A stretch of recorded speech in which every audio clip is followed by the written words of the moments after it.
Brattleboro's community talk show. I'm Wendy O'Connell, and today on our show we have Nancy Calicchio. Nancy is a teacher and she has been head of school. She helped also to create and co-found an independent elementary school in Manchester, Vermont. And after retiring, she explored painting and quickly and irrevocably fell in love. She's been painting ever since, and she's also part of the Putney Craft Tour, which she's going to be talking to us about. And she's also going to be talking about her art and life in and out of the studio. So welcome, Nancy. Oh, thank you. It's a pleasure to be here. Oh, it's great to have you. Yes, we're going to be talking about a bunch of different things. And I'm really interested in the fact that you taught for 30 some odd years, I do believe, and you really loved it. I taught at the grammar school in Putney for 34 years. 34 years there. And then another 9 years over at the Maple Street School in Manchester. So a lot of years. That's a lot of years of teaching. And before that, Wyndham a little bit, Yeah, before too. that I taught reading programs, and I taught at Wyndham a couple of times. Yeah. And before that I was teaching in high school and college. So when I started teaching at the grammar school, it was elementary level, and I really enjoyed that age. Yeah. And I stayed with it. It was fun. Yeah, it must have been a little bit of an adjustment to go to elementary after high school. It was very different, yes, but it was fun. But you enjoyed it more. I did, yeah. Any age in particular? You know, I really like 7th graders. Oh, that's incredible. There are many people who teach that say, ah, 7th graders, Yes. they're so different from everybody else. But I thought that the way they grew, the way their minds changed, and their ability to conceive, to deal with concepts and abstractions, that all happens in that period of time. Yeah. And it's really exciting to be part of their lives, really. That's so great. It's wonderful to hear that, because as you said, we both heard it. Yeah, as you said, I mean, for me, that was the most difficult year of my life, Yeah. you know, and so many people say that, and you are going through so many changes in all levels and in all parts of your being. So that's wonderful to be able to be right in there with them. It's a thrill. It is. Yeah. That's great. And so at grammar school, you were head of school. Were you also teaching there? Yes, I taught. I always taught. I was head of school for the last 22 years that I was there. So I started in the late 70s and finished up in the late 90s. I never stopped teaching, and it was important to me to be connected to the kids, because you can become an administrator who becomes distanced, and in a small school of 100 or 120 students, you don't need that distance. You need to be right in there, and it tells you what's going on. Yeah. Especially if you're with the older students, I think. Yeah. They'll tell you. They'll tell you everything. That's right. If they trust you, and you know, that's another big piece of it, is to realize that these kids are telling you because they're trusting you. That must feel really good. Yeah. No, that's true. Yeah. And the teachers as well. I mean, it was such a small group of teachers that they must have formed their own kind of community there. They did. It was a solid core of teachers at the grammar school. In fact, 20 years later, which is since I left, there's still quite a number who are still there. Wow. Which is, I think it's a really positive statement about a school. It certainly is. Then you went on to, you got drafted, I think, to Manchester. I did. I had a very good friend who wanted a school in Manchester, Vermont. And she had a boy who was 5 years old. And she also there were other women who were with her, and there were actually 2 women who were founders. And they came to visit me at the grammar school, and they left, and they decided they wanted a school just like that. Wow.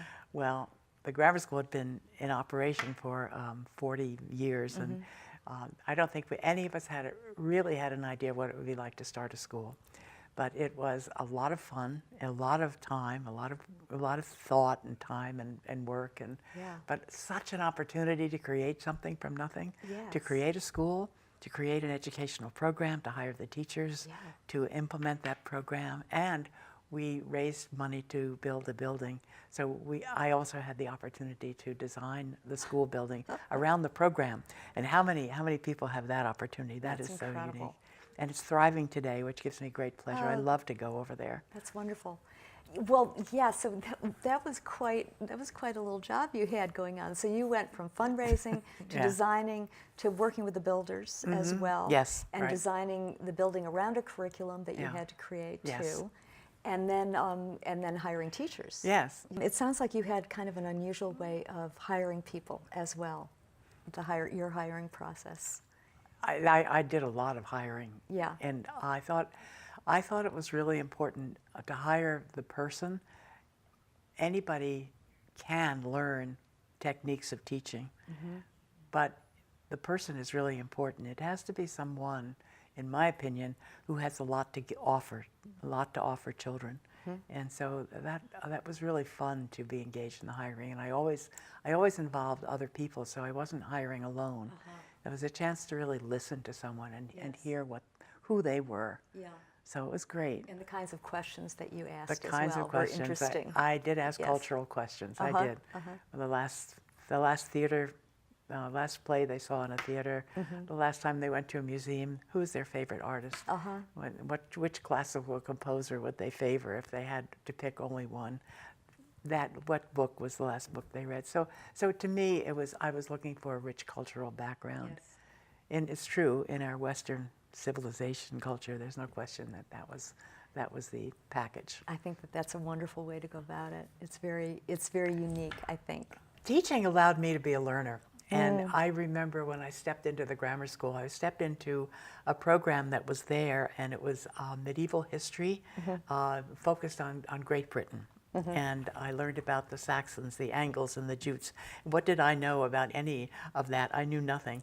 So it was a question of my learning everything. And I followed that pattern through most of my teaching.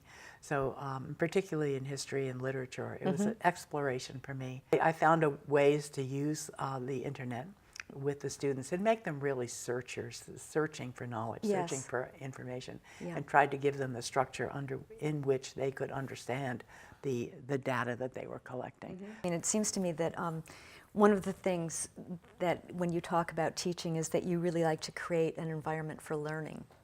That's a beautiful statement. Yes, exactly. Yeah. Whether it's a building or a classroom or a group an of environment people. for learning. Yeah. Because the learners are the students are the learners. But you, in fact, that's what's great about you realizing that you were learning just right along with them. True. And it was new things, technology too at that Yes. time. So that's exciting. Yes. It must have been great for them. That's as well. why that's why I stayed in teaching as long as I did. If it hadn't been fulfilling for me, I don't think I would have stuck out all those years. Yeah. I mean, there were over 40 of them. Yeah. So. Well, and that's a testament in itself, to loving what you do. Yeah. And so, and then you made the transition after retiring to something else that you loved, which is pretty exciting. I have to say that that's probably one of the best things that ever happened to me in my life was to discover something new after I retired that I didn't have any knowledge of. So I lucked into a wonderful workshop. I had a friend who said, "I'm taking an art workshop. I think there's an open place. I think you'll like this person. Why don't you come along?" And I got the list of things I had to buy and all the names of the paints. And I showed up at the workshop knowing absolutely nothing. I loved art. I'd always supported art in the schools. I loved going to museums, but I didn't know anything about what was being said in that workshop. Like a student, I wrote everything down. And believe me, I went over and over that piece of writing after the workshop, and finally, some of it started to sink in. I don't say I'm a fast learner. I wouldn't say that. But I worked at it, and I fell in love with it. This teacher, Diane Rath, who came out of the Chicago area, she worked at the Art Institute in Chicago, came to the Putney Art Barn. And she knew Richard Schmidt and that group of Putney painters. And she was always welcomed by them. But she came 3 times a year. And I just was lucky enough to fall into that first workshop with her. And she said in that workshop that this is a very dangerous thing. I'm going to teach you to paint. I'm going to teach you to paint landscapes outside, and it's very dangerous. But beware, because you will fall in love with it, and you won't want to do anything else. And that was one of the things she said. And the other was that you had to pay your dues to learn how to paint. And she suggested painting 100 paintings. Well, I just picked up on that. I thought, I'm going to paint 100 paintings. And then I thought, after 100 paintings, maybe I won't stay with it. I'll have to decide. If I just don't feel like I'm moving anywhere, I'll give it up and do something else. And after 100 paintings, I was absolutely hooked. So couldn't give it up. 100 and you did 100 paintings in a year, I believe. Oh no, I did it in less than a year. Oh my God. I did it in about 6 months, and I kept a record. Every time I painted, I wrote down, I painted an apple, kind of thing, or Wow, I painted a landscape. That's a lot of paintings. Yes, it was. That's amazing. There are none of them around right now, which is Really? probably okay. But that's an apprenticeship right there, Yes, you know? It's very impressive. Yeah, and I had the opportunity to go back and work with this woman a couple of other times, and it was just so rewarding. That's really wonderful. And since then, have you continued with art classes? Oh yes. I think that there's always something to learn, and there's not a workshop that I go to where I don't take out something. There's something you can take away, and other people have so much. Artists are generous people. They are rich. They have so much to give, and they give it generously. And I have just found the workshops are a great boost for me and a great pleasure. Yeah, most of your work is landscape, so you are outside. I did. Most of the Yes, time. I did get hooked. Yes, I did. I do some still life pieces, but on my website, I think there are only landscapes. I have a whole history of that. Yes. So when you go out in the wild or in the backyard or wherever you go for plein air painting, you go through all kinds of weather. I actually like to go out when the sun is shining because I like the sense of capturing where the light is falling. I like light and shadow. It is a remarkable thing to me. Also, though, there are gray days when you don't have that bright light that are also beautiful. I think I'm moved by this landscape around us. Vermont is the most amazingly beautiful place. And to be a landscape painter, how fortunate we are to be here. Yeah, and especially around here, it's almost any corner that you turn. Yes, could be painted, or you could do some kind of a vignette. Have you painted other places? Yes, I have. I've tried other places. I've tried California, where one of my daughters lives, and that landscape is interesting. It doesn't affect me the same way. But the one place that I have loved is in Umbria, in Italy. I found that Umbria, in particular, with its many cultivated fields over rolling hills, and little towns and farms all over, it's really something that I have really enjoyed doing. Yeah. Oh, it's wonderful you got a chance to go there. I have painted there a couple of times, and it really is a pleasure. A lot of guys have painted there, huh? Yes. Yeah. Over the centuries. Italy draws them in. It does. It does, and they produced.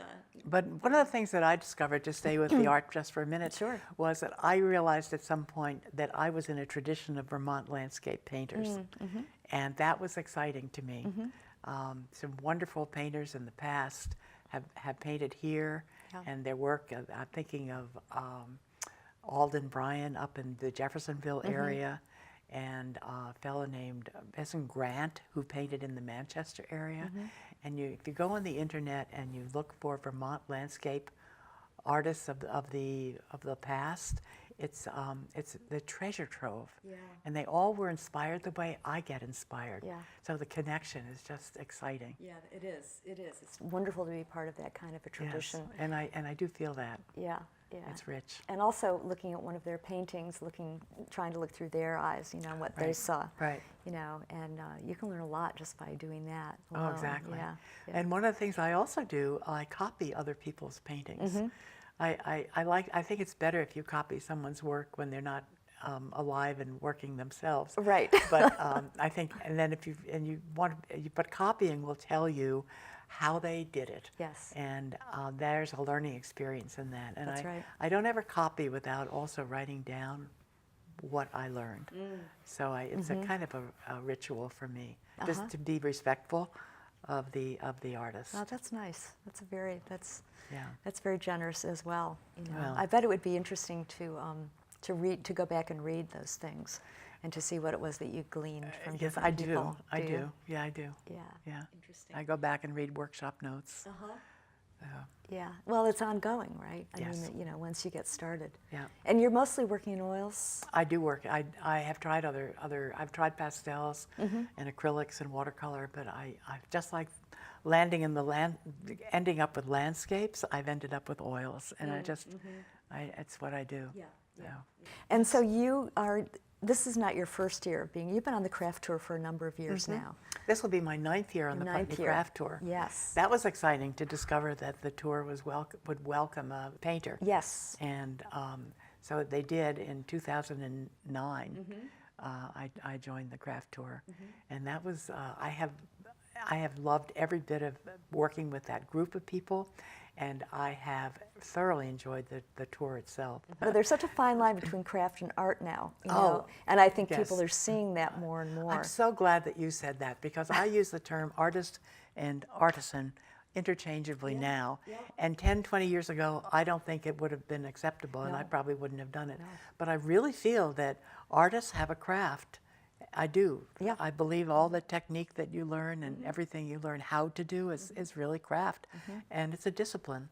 And I also believe that those who are engaged in a craft are artists, because they are creators. They are. So to me, they are pretty much the same thing. So all year long I work alone, and that's true for the other people on the tour. I think one of the members of the tour, who's a wonderful silver jeweler, Jeannie Bennett, said, "I live in the woods, I'm all alone all year long." And then suddenly I open my studio and hundreds of people come through. Yeah. And that is a great pleasure. In my studio, I try to put up as many paintings as I have room for. And when people come in, I like to see what they look at and what they are interested in. And I love comments. I encourage people to tell me what they think, good, bad, or indifferent. I learn from them. Yeah. And I also do a demo in my studio. That's great. I show people how you take a flat canvas and you take a round form and put it on a flat canvas and create the illusion of roundness. So but art is a great act of illusion. Yes. That's what you do. Yes. That's wonderful you do a demo. And you do it with oil? Yes, oil I on do. Canvas? Yes, yeah. Yeah. And then I try to give it away to someone as they walk out the door, because otherwise I'd be stuck with a lot of pictures of oranges or apples. Yeah. And what's it like for you, working alone in your studio, to have a number of people come in? You know, I would think that that process would be, as you said, you know, interesting to see what they're attracted to and what they remark on. But then afterwards, how is it for you? Oh, it's exhausting afterwards. Well, you spend 3 days listening and talking and interacting with visitors, and you know, visitors are really welcome. They don't have to purchase anything, but just to come into the studio, to have some hot cider, to look around, to talk with me and give me a chance to interact with them, find out where they're coming from, who they are, what their interests are, and tell them about the other studios on the tour. That, if they want a pair of beautiful mittens, they can go to our mitten lady, or our jeweler, or glass blower. I mean, the tour has so many people doing wonderful things. And it's so diverse too. That's what's interesting. I mean, just the things that you mentioned. You know, I think this year there are 25 studios. There are 25 studios this year, and there's a lot of diversity. We're lucky enough to have some of this is our 40th year on the Putney Craft Tour. That's right. And it's amazing that we are here and vigorous. There are 3 members on the tour who've been there right from the beginning, and they're very popular. Bob Birch blows glass for 3 solid days. He demonstrates the whole time, and his wonderful wife Nancy Gagnon helps do with everything else. But Bob is just demonstrating glass blowing. Wow. And he especially likes to have kids come in, because he asks them what forms they want and that kind of thing. And it's so dramatic. So it's very interactive. Yeah. And the other 2 people who've been on the tour from the beginning, Ken Pick, who makes extraordinary things out of clay, large pieces as well as functional small pieces, but large garden sculptures, benches, beautiful benches you can sit on in your garden. I mean, he has a very unusual and very successful craft. And the other third person is David Mischke, who has been making these pottery that looks very similar for many, many years. It has this incredibly blue cobalt glaze on the interior and sculpted on the outside. And these 3 men they really live by their craft. And I like to sell my paintings, but believe me, it's my Social Security income check that means more to me every month. But these three men are actually live by their craft, which is very exciting. That's saying something. It is. I was just thinking that Margot Torrey, who we just lost last year, Right.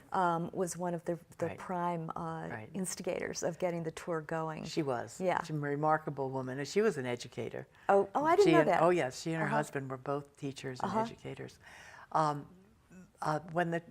Actually, it started by David Mischke and Carol Kaiser, who was with. They were together at that point. They opened up their pottery studio just before the holidays, and they invited their friends to come and have some hot mulled cider or something like that.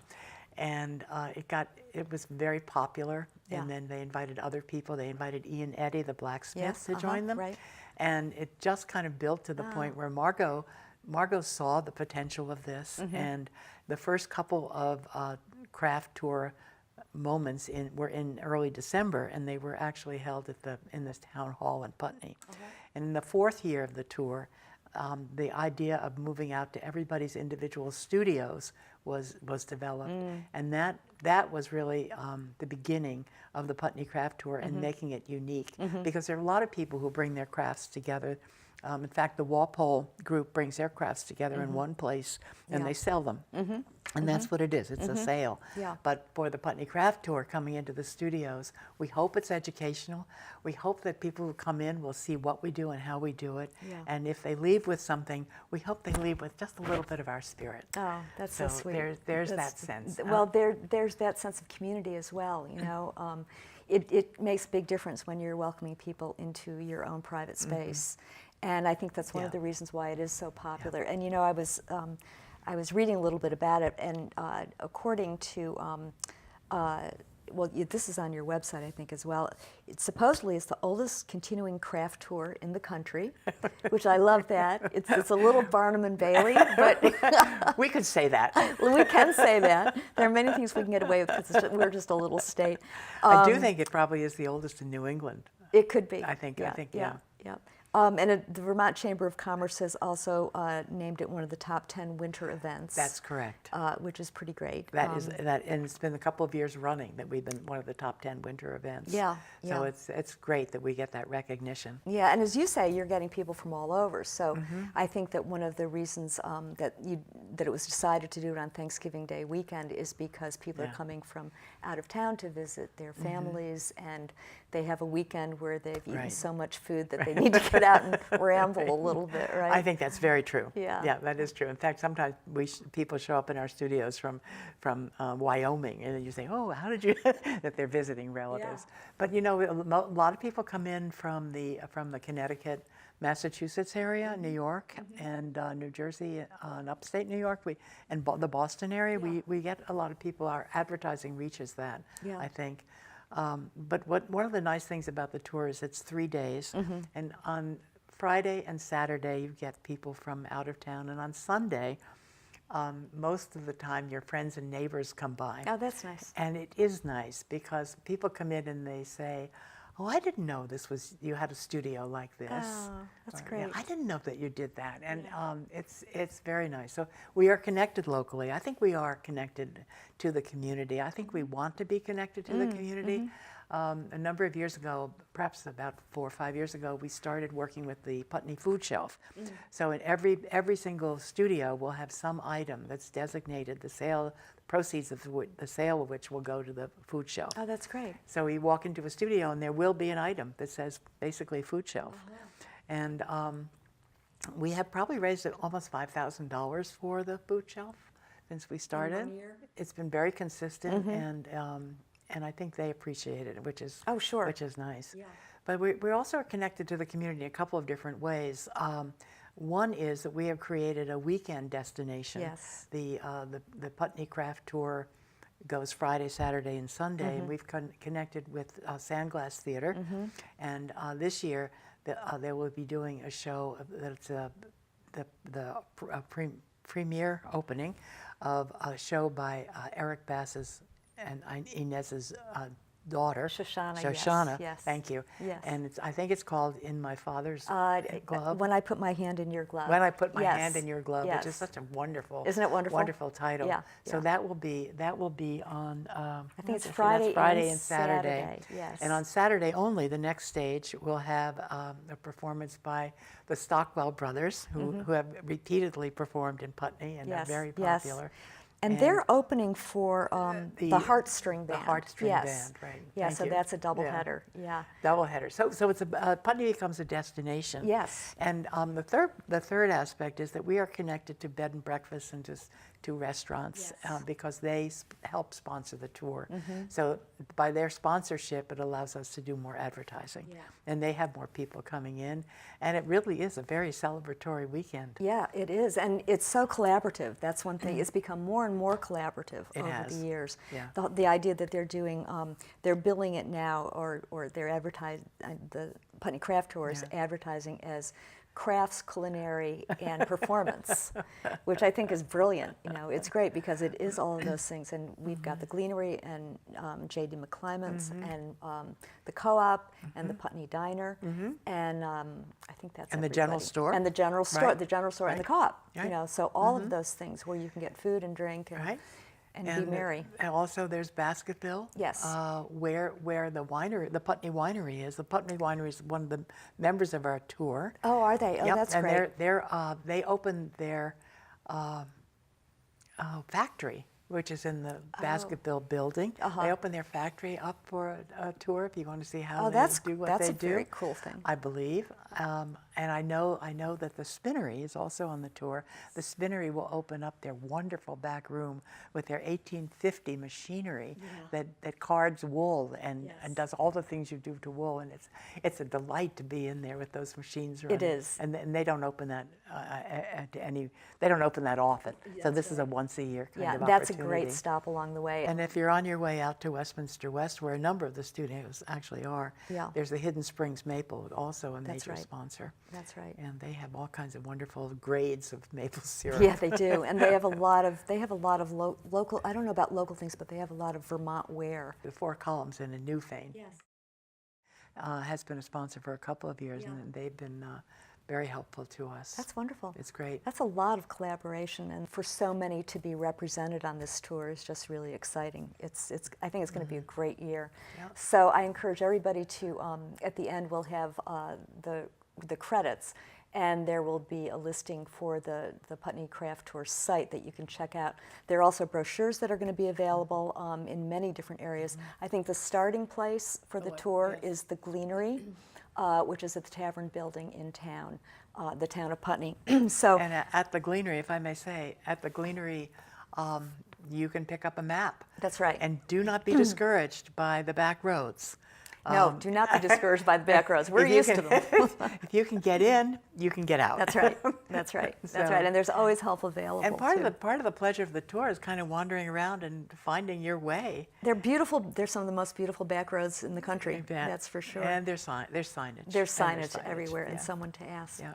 Thank you, Nancy. Oh, thank you so that was much, a whirlwind. Wendy. Yeah. That was great. It was wonderful to have you on, and wonderful to hear about all the things that you've done, but also where you're going My now. It's enthusiasms. great. Thank you. Your enthusiasms, yes. Yeah, thanks a lot. Thank you. And thanks to all of you for joining us today. Keep your eyes open. The next few weeks, there are a lot of things going on around and about Brattleboro, including the Putney Craft Tour. So stay tuned. We will see you next week.